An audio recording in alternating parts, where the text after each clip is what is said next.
Saludo a nuestro experto en materia económica y financiera, Raúl Feliz. Raúl, ¿cómo estás? Muy buenas noches. Buenas noches, Leo. Muy bien.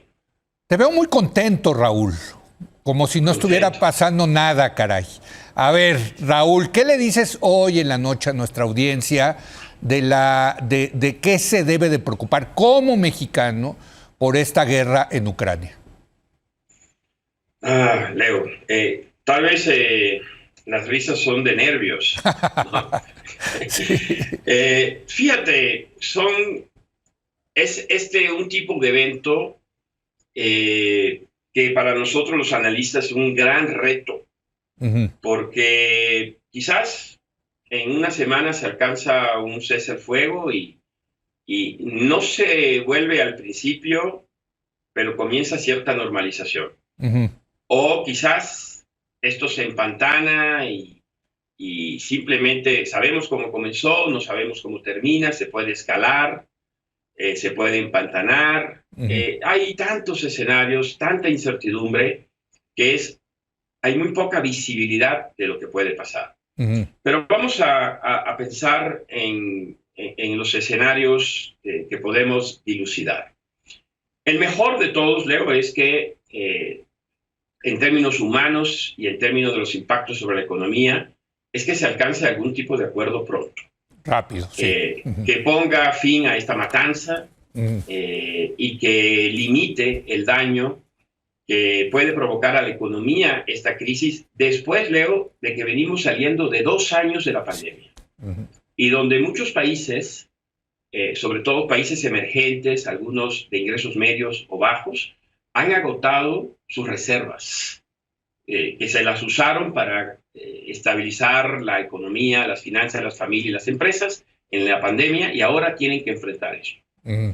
Ese es el mejor escenario. El segundo escenario es qué pasa si esto se escala y finalmente Rusia es totalmente aislado de los mercados financieros y también de los mercados de productos. Hay que recordar que Rusia es el tercero o el segundo, dependiendo la métrica, productor de energéticos en el mundo. Sí. Produce más de 10 millones de barriles diarios de petróleo. Su oferta de gas lo pone como uno de los principales, si no el principal productor de gas en el mundo, pero además con un abastecimiento estratégico en Europa. Pero también es un productor, eso no se ha hablado mucho, después de que terminó el comunismo, es un gran productor de productos agrícolas. Tanto Rusia como Ucrania producen alrededor del 20% de todo el maíz del mundo y alrededor de un 30% de todo el trigo del mundo. Aparte de que producen algunas flores de las cuales se producen aceites comestibles. Entonces el impacto de una guerra devastadora y prolongada ahí es que vamos a ver lo que yo llamaría, ya lo platicábamos en otro contexto, pero ahora es relevante, un choque estanflacionista. Totalmente. O sea, se agrava considerablemente las presiones inflacionarias que ya eran bastante elevadas, ya estaban en el radar de las preocupaciones, y al mismo tiempo se genera un choque negativo sobre el crecimiento económico por el lado de la oferta. No es que falte demanda, es que no va a haber capacidad para producir. Además de todas las nuevas distorsiones que se están generando en las cadenas de suministro global.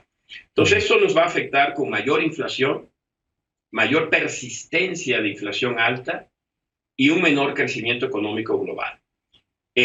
Como te digo, Leo, depende mucho de la duración del conflicto.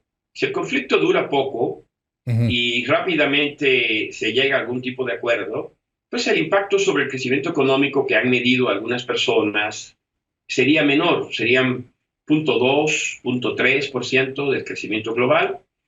Estados Unidos no saldría mal librado y en ese sentido nosotros tampoco, porque tenemos una relación económica muy importante con Estados Unidos. El impacto mayor se sentiría en Europa, desde luego, y desde luego en Rusia y Ucrania.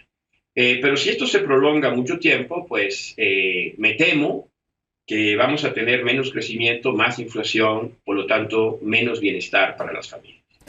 Raúl, ¿qué tendría que estar haciendo el gobierno mexicano en este contexto? Mira, yo creo que hay aquí implicaciones de corto plazo y de largo plazo. Todos los países del mundo van a intentar mitigar, suavizar el impacto negativo de este incremento de precios energéticos sobre la economía. Yo creo que México no está mal. México teníamos, bueno, hay que decirle que creo que el impacto de los altos precios del petróleo es negativo sobre México.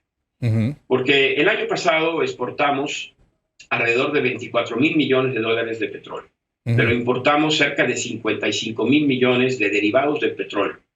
Es decir, nuestra balanza comercial en el tema del hidrocarburo es negativa. Es decir, México es un importador neto de petróleo. Sin embargo, el gobierno mexicano es productor de petróleo. Entonces, el choque será de menor magnitud que el que tendrán otros países que dependen en un porcentaje muy alto de las importaciones. Claro. Eso le da al gobierno un margen para en el corto plazo tal vez subsidiar parcialmente el costo energético de la economía. Es decir, participar en el costo. Es decir, que no solo sea ganancia para el gobierno, el costo para el sector privado, distribuir un poquito los efectos, pero el efecto neto es negativo. No podemos mentir al respecto. Sí. Ahora, en el largo plazo, esto plantea quizás algo positivo en el sentido de que pues, esta recreación de la crisis geopolítica que vivimos en la Guerra Fría le da en el corto plazo un upgrade, para decirlo de esta manera, a los países que tienen reservas de hidrocarburos. Creo que México podría aumentar la producción importante de hidrocarburos, tanto de petróleo como de gas, y ser parte del esfuerzo que va a ocurrir, de que Europa tiene que diversificar sus fuentes de abastecimiento. Y de alguna forma el petróleo ruso será sustituido por otras fuentes. México podría participar en ese sentido. Entonces yo creo que en el mundo que se ve hacia adelante, Leo, no sé si lo ve así bien este gobierno, la guerra económica con China y ahora la guerra con territorios en Europa, le plantea a México oportunidades que son positivas dentro de este contexto que es negativo globalmente, de poder atraer inversiones por cercanía con el mercado americano y también de poder desarrollar más rápido el sector energético, la producción de petróleo. Sé que no es un tema muy sexy, estaba de moda, era hablar de temas de energías renovables, pero hoy el tener petróleo y tener esta posibilidad de aumentar la producción, yo creo que pone a México en un buen momento, le crea unas oportunidades hacia adelante. Pero desafortunadamente estamos hablando de oportunidades dentro de un contexto de desintegración de la globalización que es claramente negativo para el bienestar y el crecimiento global. Déjame ir al crecimiento económico, Raúl, y aquí lo hablamos mucho, lo hemos venido hablando mucho durante este sexenio. No han sido buenos años para el crecimiento económico en el país. Y bueno, pues todo indica que tampoco este año, Raúl. O sea, incluso antes de esta guerra no se veía bien el panorama. Yo estoy preocupado por el crecimiento, espero que tú también, porque no veo por dónde, qué motor va a prender la economía mexicana que nos pueda llevar a un mayor crecimiento, Raúl. Mira, Leo, el único motor que nos daría un impulso es una recuperación de la industria automotriz. Ahí sí hay es algo que debimos haber tenido y que no tuvimos el año pasado. Y obedece a un tema específico de la industria. Sí. Creo que eso nos puede dar el próximo año algo de crecimiento, pero este año no se va a dar esa recuperación en el primer semestre, y lo que sí estamos recibiendo pues son estos choques generados por las presiones inflacionarias, por toda esta incertidumbre global. Ciertamente parecería que será muy difícil que podamos crecer arriba del 2% este año. De hecho, déjame terminar con esta entrevista contigo. Yo sé que es muy difícil hacer pronósticos en medio de tanta incertidumbre, pero más o menos, ¿qué estás pensando ahorita, así como está el mundo tan convulsionando? Crecimiento económico para México, inflación para México, tipo de cambio. ¿Qué le dirías a la gente? Bueno, diciendo la salvedad de que no quiero que dentro de 2 semanas me digas que yo dije los números. Sí, yo sé. Yo creo que vamos a andar cerca del maldito 2%. Ok, el maldito. Este año. El próximo año creo que podríamos tal vez crecer un poco más de 3%. Y en términos de inflación, pues muy probablemente, dependiendo hasta dónde llegue el petróleo y por cuánto tiempo, pues el 4.4, 4.5 que traigo yo como pronóstico es el piso. No es el techo, el piso. Y pues podríamos quedarnos entre un 6 y un 5% en el escenario de que el precio del petróleo se nos suba 3-4 meses arriba de $100. Tipo de cambio muy estable en México, 20-50. El tipo de cambio creo que va a ser estable, ha sido muy resiliente, incluso en estos momentos de gran tensión. Así es. Está alrededor de 20-60. Yo creo que el tipo de cambio va a cerrar por ahí, Leo, va a ser estable. En la medida que el Banco de México suba las tasas en la misma proporción que lo va a hacer la Fed.